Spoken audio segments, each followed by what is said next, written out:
5 अंतःकरण, 5 ज्ञानेंद्रियां, 4 अंतःकरण चतुष्टय और 5 तन्मात्राएं हैं, शब्द, रूप, रस, गंध और स्पर्श। इन सब चीजों से हम लोग बाहरी वातावरण के माहौल को, बाहरी विचारों को, लोगों की बाहरी भावनाओं को महसूस करते हैं और इन्हीं सब चीजों को मिला करके जिसे हम लोग छठी इंद्री का नाम दे पाते हैं कि देखिए फलाने की छठी इंद्री कितना तेज है, फलाने का IQ कितना तेज है। इस सूक्ष्म शरीर के द्वारा ही जो अनुभव किया जाता है उसी को हम लोग छठी इंद्री कहते हैं। आज हम लोग चर्चा करते हैं कि आध्यात्म वर्सेस विज्ञान। जहां पर विज्ञान की दृष्टि से देखते हैं आप, इस पृथ्वी पर सभी चीजें लिविंग थिंग और नॉन लिविंग थिंग्स के रूप में है, यानी कि सजीव और निर्जीव वस्तुओं के रूप में है।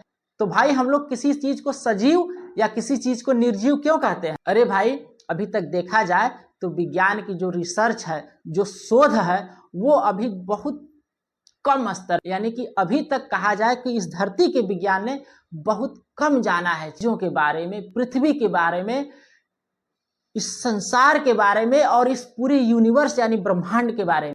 तो जीवन की संभावनाएं तो बहुत हैं। तो देखिए, जहां पर जीवन की संभावनाएं हैं या जिस चीज में जीवन है या जिस तत्व में जीवन है उसको ही हम लोग जीवित मानते हैं, यानी जीव मानते हैं।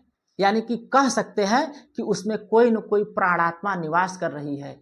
यानी कि इस पृथ्वी पे सभी जीवों को जो जीवन प्रदान करता है उसे आत्मा कहा गया है, और जो वो सुपर नेचुरल पावर, उसी को अध्यात्म परमात्मा कहता है। अगर विज्ञान की दृष्टि से देखा जाए तो विज्ञान अभी तक मनुष्य के शरीर को भी केवल 2 तत्वों से विदित मानता है, और वहीं पे आध्यात्म इस मनुष्य के शरीर को 5 तत्वों के द्वारा बना हुआ मानता है। विज्ञान सिर्फ और सिर्फ पृथ्वी तत्व यानी कि रक्त, अस्थि, मज्जा, चर्म जिससे बना है उन्हीं सब चीजों को जान पाया है और समझ पाया है, और थोड़ा बहुत जल तत्व के बारे में भी जानकारी हासिल कर पाया है। और वहीं पे अध्यात्म ने 5 तत्वों को बताया है, जैसे कि क्षिति, जल, पावक, गगन, समीरा यानी वायु।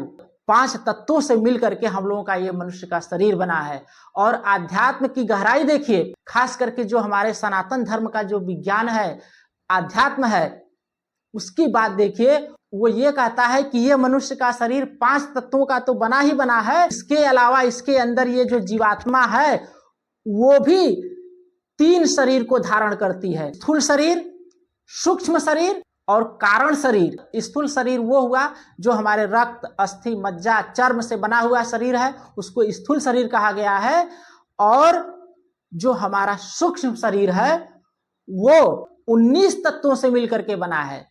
कौन कौन से हैं 19 तत्व, आइए जान लेते हैं। देखिए, 5 अंतःकरण, 5 ज्ञानेंद्रियां, 4 अंतःकरण चतुष्टय और 5 तन्मात्राएं हैं, शब्द, रूप, रस, गंध और स्पर्श। इन सब चीजों से हम लोग बाहरी वातावरण के माहौल को, बाहरी विचारों को, लोगों की बाहरी भावनाओं को महसूस करते हैं, और इन्हीं सब चीजों को मिला करके जिसे हम लोग छठी इंद्री का नाम दे पाते हैं कि देखिए फलाने की छठी इंद्री कितना तेज है, फलाने का IQ कितना तेज है।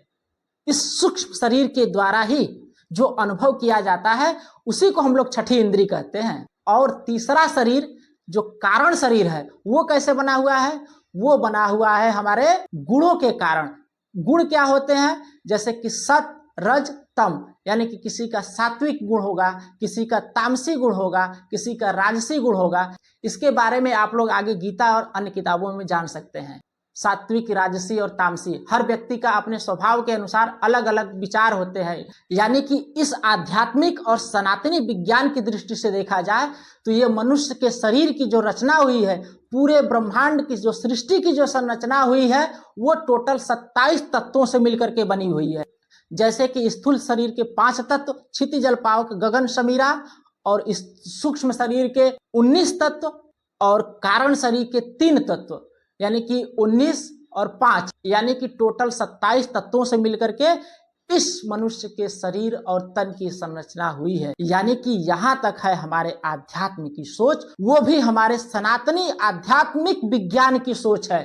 और इस बात पे सिर्फ एक बात मैं कहना चाहूंगा कि इसी बात पे तो हमें सनातनी होने का गर्व होता है।